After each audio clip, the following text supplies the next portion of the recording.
Astarada piyada ölümü ilə nəticələnən yol nəqliyyat hadisəsi baş verib. Hadisə səhər saatlarında Astara şəhərinin Səməd Vurğun küçəsində qeydə alınıb.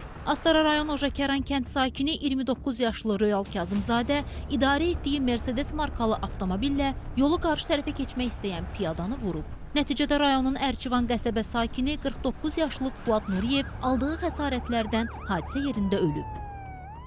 Qardaşımdır, mənim rəhmətli qardaşımdır. Biraz ruhu xəstə idi o. Səhər çıxıb yola, axşam evdə yox idi.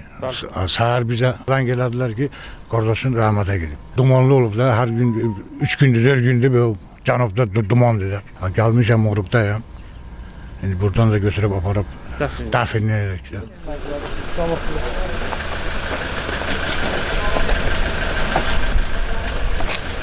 Qəzanı törətməkdə şübhəli bilinən sürücü Royal Kazımzadə polis əməkdaşları tərəfindən saxlanılaraq istintaqa cəlb olunub. Meyit daxili və xarici müayinə olunması üçün məhkəmə tibbi ekspertiza və patoloji anatomiya birliyinin Lənkəran rayon şöbəsinə təhvil verilib. İlkin ehtimallara görə qəzaya səbəb kimi dumanlı hava şəraiti göstərilsə də, hadisənin təfərrüatları Astara rayon polis şöbəsində araşdırılır.